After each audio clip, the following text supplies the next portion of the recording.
आज हम अपने 1000 साल पुराने मंदिरों के अंदर देख पा रहे हैं कि किस प्रकार से वानर सेना के हाथ में देखो ये पत्थर है और इन्हीं पत्थरों पर श्री राम का नाम लिखकर उन्होंने अपने राम सेतु पुल का निर्माण पूरा तैयार किया था। यहाँ पर माता सीता दिखाई गई है, यहाँ पर रावण भिक्षा लेने के लिए आया है, ये लक्ष्मण रेखा दिखाई गई है दोस्तों। ऊपर की तरफ रावण का पुष्प विमान दिखाया गया है। कुंभकर्ण ने भगवान राम की सेना के ऊपर हमला किया था। आपने सुना होगा कि भीम ने जंगा तोड़ी थी दुर्योधन की।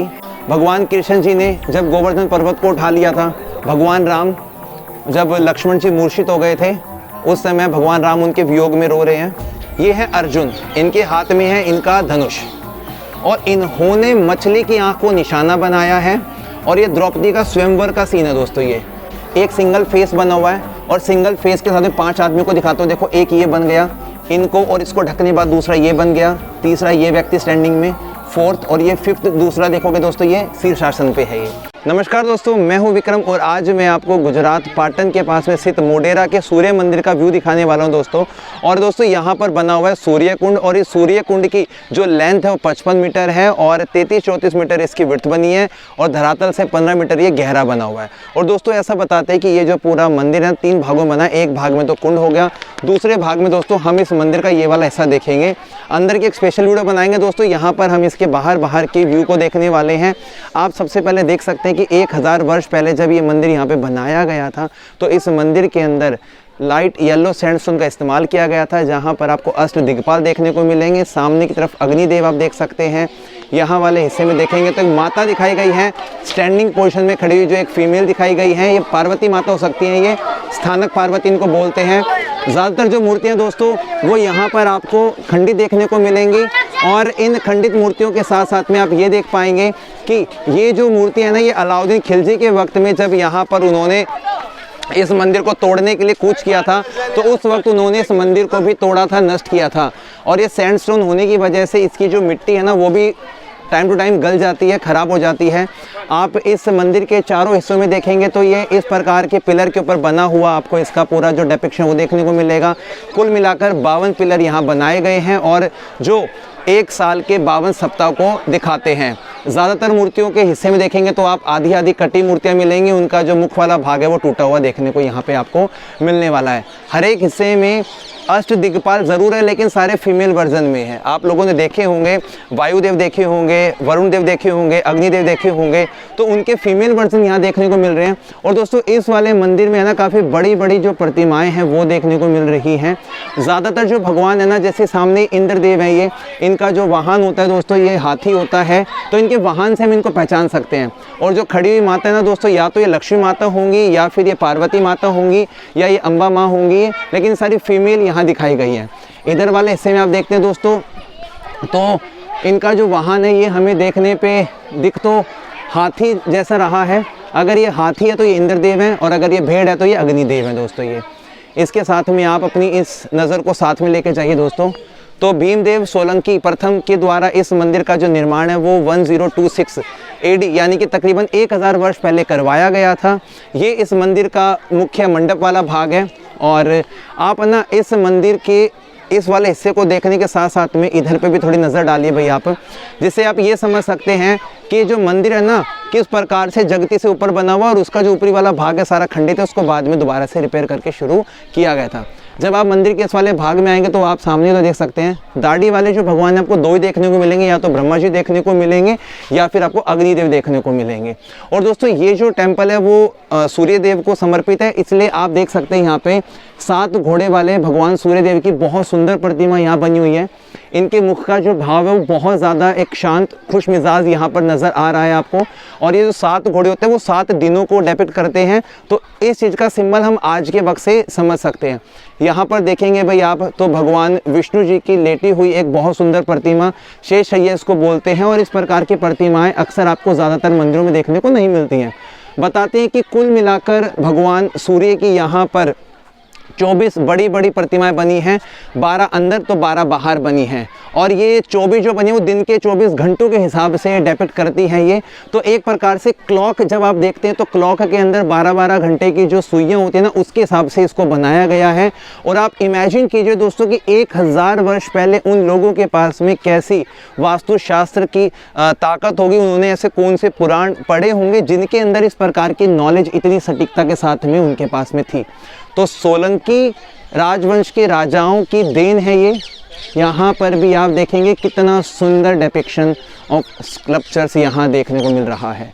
हर एक मूर्ति के अंदर कहीं पर आपको सुर सुंदरियाँ देखने को मिलेंगी, कहीं पे आपको देवी देवता देखने को मिलेंगे, कहीं पे आपको ब्रह्मा विष्णु महेश, जैसे कि यहाँ देखेंगे आप तो शेषनाग वाले यहाँ पे विष्णु जी का डिपिक्शन किया गया है। और नीचे की तरफ डांसिंग लेडी वगैरह दिखाए गए हैं, ढोल वादक वाले दिखाए गए हैं। इधर वाले हिस्से में देखेंगे आप तो सूर्यदेव की प्रतिमा सबसे सुंदर यहाँ पे बनी हुई है। और इस मंदिर की खासियत आपको मैं बताता हूँ दोस्तों, ये जो मंदिर है ना 23.5 डिग्री कर्क रेखा के ऊपर मद्देनजर रखते हुए बना हुआ है। तो इस मंदिर की खासियत ये है कि साल के जो 2 दिन होते हैं, 21 मार्च और 23 सितंबर, जिस दिन दिन और रात बराबर होते हैं, उस दिन सूर्य की जो अर्ली मॉर्निंग की पहली किरण होती है ना, वो इस मंदिर का गर्भगृह इस वाले हिस्से में है। यहाँ पर पहले सूर्यदेव की बहुत बड़ी प्रतिमा थी, उस प्रतिमा के ऊपर एक नग लगा हुआ था, जिस नग पे उसकी रोशनी पड़ती थी तो ये पूरा जो मंदिर है वो जगमगा उठता था। साइड वाला हिस्सा देख सकते हैं भैया, मतलब आपका ना मन करेगा कि आप इनको रुक रुक कर एक एक प्रतिमाओं पे अपना ध्यान केंद्रित करें और फोकस करें। और इसी प्रकार से जब आप इस पैनल को आगे की तरफ देखेंगे ना दोस्तों, तो आपको इतनी सारी अलग अलग प्रतिमाएं देखने को मिलेंगी कि आप ना बस ये सोचेंगे कि किस प्रतिमा को हम देखें और किसको हम छोड़ें। लेकिन यहाँ पर आपको मैं यही कहूँगा कि जब कभी भी आप यहाँ पर आते हैं, मोढेरा में पास में जगह पड़ती है पाटन, और पाटन जो थी गुजरात की पहली राजधानी भी थी। और ऐसा बताते हैं कि वनराज चावड़ा नाम के एक शासक थे, उन्होंने पाटन की स्थापना की थी। यहाँ पर आपको है ना अस्त्र शस्त्र ली हुई देवी जो देव देवियाँ हैं वो देखने को मिलेंगी। यहाँ देखिए भैया आप, भाई मतलब मैं कह रहा हूँ कि मूर्तिकार ने सच में भाई अपना पूरा जीवन इसमें दिया होगा। कितने वर्षों में जाकर इतने बड़े बड़े मंदिर तैयार हुए होंगे और मूर्तिकार के और राजाओं के क्या सोच विचार रहे होंगे। ऐसा बताते हैं कि भीमदेव प्रथम सोलंकी का ऐसा मानना है कि उन्होंने अपना है ना बहुत बड़ा वक्त दिया था रानी की वाव बनवाने में, मंदिरों को बनवाने में, यहाँ की इमारतों को बनवाने में। तो यहाँ की जो सबसे ज़्यादा अट्रैक्शन की एक जो मूर्ति बनती है ना दोस्तों, वो बनेगी एक लेडी एक बच्चे को बर्थ दे रही है, और वो वाली जो मूर्ति है वो उस कॉर्नर पे बनी हुई है जहाँ पर आप देख सकते हैं कि एक लेडी ने बच्चे को बर्थ दिया है। सेम एज ये मंदिर का जो दूसरा तीसरा भाग है, इसके हम आउटर में अभी राउंड ले रहे हैं, इनर का तो हमने एक अलग से वीडियो तैयार किया है दोस्तों। सेम एज यहाँ देखते हैं भाई हम। वैसे अष्ट दिग्पाल क्या होते हैं दोस्तों, अलग अलग दिशाओं को दिखाने वाले भगवानों को अष्ट दिग्पाल कहा जाता है। और इन दिग्पालों के अंदर आपको सारे भगवान देखने को मिलते हैं। वायुदेव देखने को मिलते हैं, आपको इन्हीं के अंदर अग्निदेव देखने को मिलते हैं। सो थोड़ा सा हम एक बार यहाँ पर आ जाते हैं। देखिए मैं आपको वैसे बताता हूँ इसमें आप किस किस तरह की मूर्ति कलाओं को देख सकते हैं।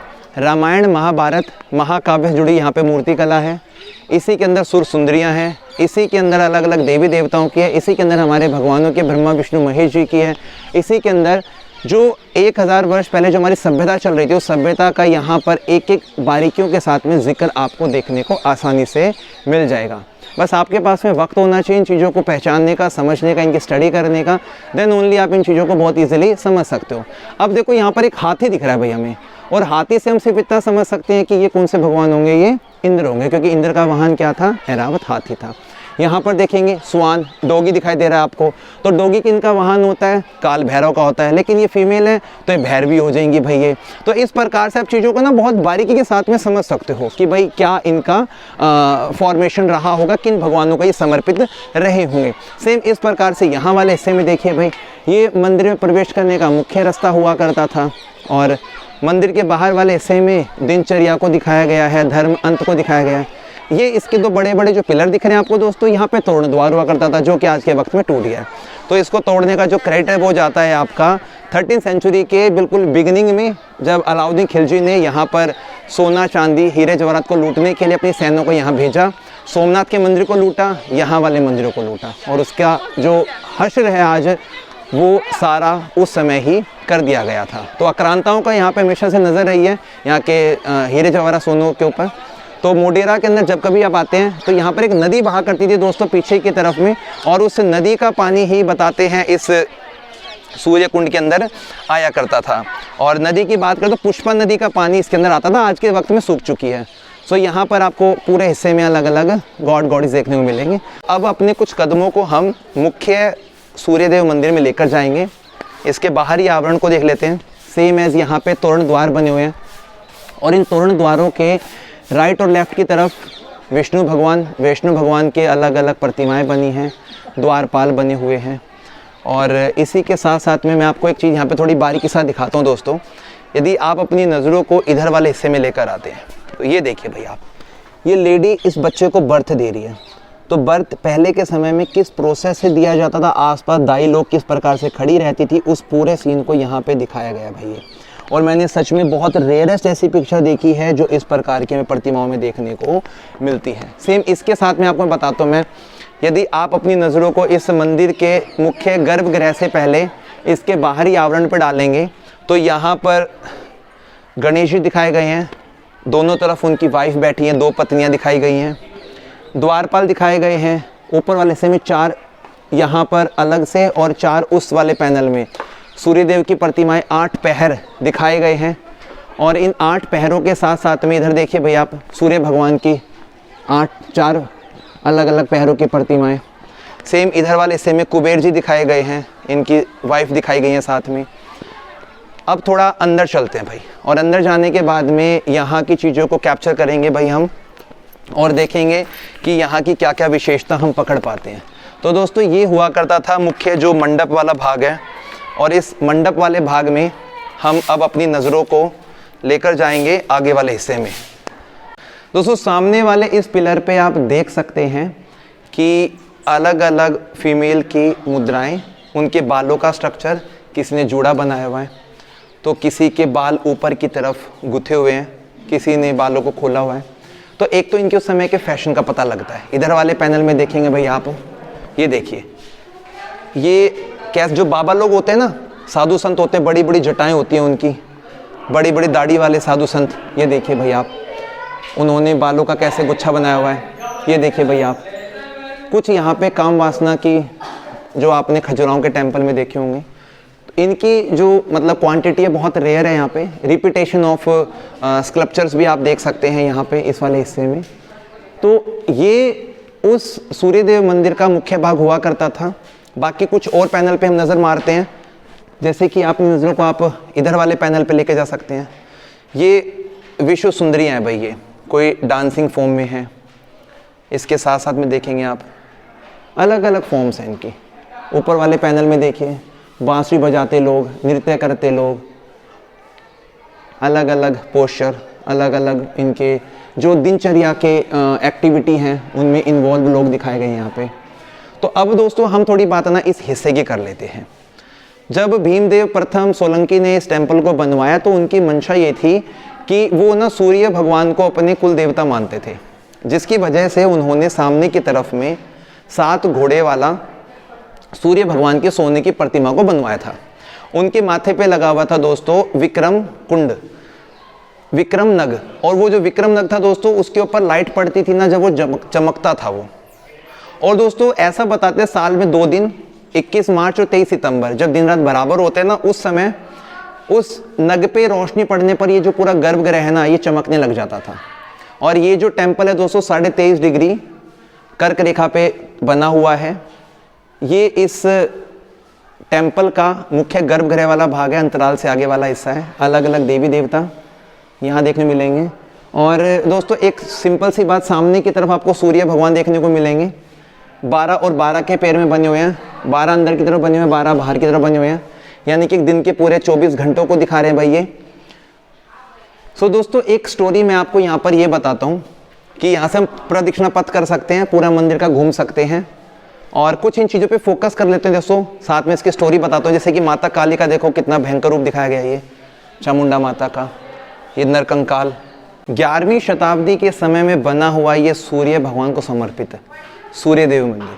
तो दोस्तों इस मंदिर की इतनी बारीकियां हैं कि इन मंदिरों में यदि हम दिन के 24 घंटे, महीने के 30 दिन और साल के 365 दिन लगाकर रोज यहाँ पर रिसर्च करें ना, तो भी हमें हर रोज़ कुछ नया देखने को मिलेगा। सूर्यदेव मंदिर के अंदर ऐसा बताते हैं कि भीमदेव प्रथम सोलंकी ने अपना कीमती खजाना, जिसमें हीरे जवाहरात सोने चांदी सब यहाँ इस मुख्य गर्भगृह के नीचे वाले हिस्से में छुपा दिए थे। लेकिन जब 13वीं शताब्दी के शुरुआती समय में अलाउद्दीन खिलजी ने पाटन के हिस्से पे अपना हमला किया, तो उन्होंने मंदिर में जब उन्हें मालूम हुआ कि यहाँ पर सोना खजाना दबा हुआ है, तो उस समय उन्होंने यहाँ के सारे खजाने को लूटने का विचार किया। और ऐसा बताते कि अलाउद्दीन खिलजी यहाँ का सारा जितना भी कीमती खजाना था वो लूटकर दिल्ली सल्तनत में अपने पास में लेके चला गया था। और उसके बाद से ये जो मंदिर है, यहाँ की एक एक मूर्ति को यहाँ पे खंडित किया, और इसी वजह से आज भी इस मंदिर के अंदर पूजा नहीं होती है। लेकिन दोस्तों, ऐतिहासिक दृष्टि से बात करते हैं हम इसको, सांस्कृतिक दृष्टि से, और बात करते हैं सटीकता की दृष्टि से, तो यहाँ पर वो सब चीज़ें हैं जो हमें साइंस के अंदर अव्वल बनाती हैं। यहाँ पर वो सब चीज़ें हैं जो हमारी महाभारत रामायण जैसी महाकाव्यों को सत्य साबित करती हैं। यहाँ पर वो सब सबूत है जिससे हमें ये पता लगता है कि हमारा सनातन आज से 1000 वर्ष पहले भी कितना जिंदा था, और उसकी सब कड़ियाँ आज भी कड़ी दर कड़ी पूरी होती जा रही हैं। इस मंदिर में हर वो टेक्निक आपको देखने को मिलेगी जो आज से 100-150 साल पहले विदेशी लोगों ने अपनाकर ये कह दिया कि वो तकनीक उनके देश से आई है। लेकिन कभी आप अपनी सभ्यताओं को पहचानिए, और 8वीं से लेकर 11वीं शताब्दी के बीच में चालुक्य, सोलंकी और अलग अलग शासकों के समय में बने हुए इन मंदिरों को, चंदेल शासकों के मंदिरों को देखिए, और फिर अपने अध्ययन को ये कह सकते हैं आप कि हम किस वजह से महान थे। तो रामलला की भूमि के अंदर जो अयोध्या का निर्माण शुरू हो चुका है, और उसका 22 जनवरी को जो उद्घाटन होने वाला है, उसमें ज़रूर शामिल होइएगा दोस्तों। और ज़्यादा से ज़्यादा लोग अपने घर पर दीप जलाइएगा और दिवाली का उत्सव मनाइएगा, क्योंकि यही हमारी पहचान है और यही हमारी सभ्यता है। तब तक के लिए जय हिंद, जय भारत।